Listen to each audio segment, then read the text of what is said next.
I'm Mungo Darkmatter and welcome to Darkmatter. Today I'm going to show you how to make and use a daylight sensor in Minecraft.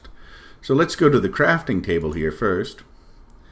It's relatively simple to make. We need some wood slabs and we put one in each of the boxes of the bottom row of the grid. Then in the middle row of the grid we need nether quartz and we put one in each of those squares. And on the top row we put one block of glass in each of those squares and we have a daylight sensor. Alright, we're going to start by putting a redstone lamp down and we're going to put a daylight sensor right next to it. And you see right here it lights up because it's daytime. I'm going to walk over here for the demonstration of what happens at night. You see right here I have a redstone lamp with the daylight sensor right next to it, and then one with it a couple blocks away connecting it by some redstone, and then one 4 blocks away connecting it by some redstone. And the reason I did this is to show that the current of this daylight sensor, the redstone signal, gets weaker the farther it goes down, and depending on how much light there is. So what I'm going to do is I'm going to go and change to night now. And you'll see this one over to the right that has the longest distance actually went out first. And each one of these will go out progressively as it starts to get darker. See, the next one went out. And this one will go out last when it becomes, I guess, totally dark, or when the sun actually totally sets. This last one should go out. The reason I'm showing you this is these do put out different amounts of redstone current depending on the amount of light and if it's an overcast day or whatever. And there's the last one going out.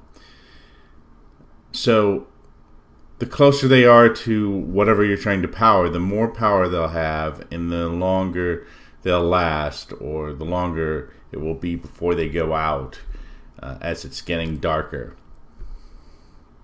And if we go to daylight, we'll set it to dawn. They go on right away when the dawn comes up because there's enough light to charge them up. But as the light's getting darker, the ones farther away will go out first as it's darker than the ones that are closer up. Alright, it's not really useful to have a light go on during the day. You generally want lights to go on during the night. So you have to build a little circuit to change the daylight sensor into a nighttime sensor, basically. Now I've put this redstone torch here as a source of power, and I've put it about 5 spaces down, because the farther it is from this circuit right here, the less redstone pulse is getting to it. And so I wanted to make this a little bit weaker and this a little bit stronger, so I've put the daylight sensor closer to the comparator.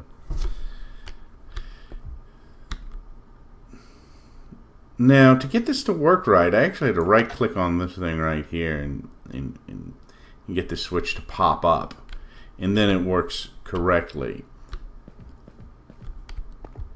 And so if I change the time to nighttime, the lamp goes on, and if I change it to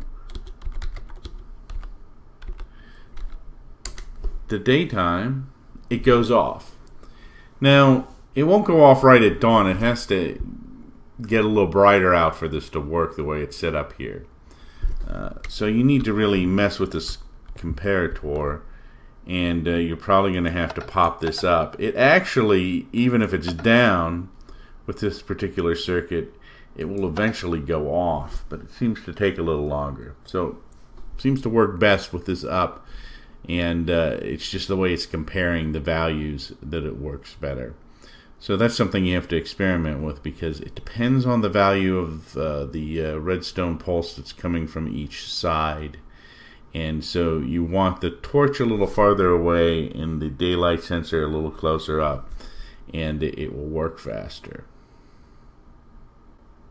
Alright, that's how you make daylight sensors in Minecraft, and it's also how you make a daylight sensor a nighttime sensor in Minecraft.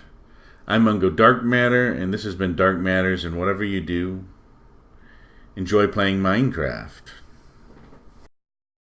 Don't forget to like, share, and subscribe.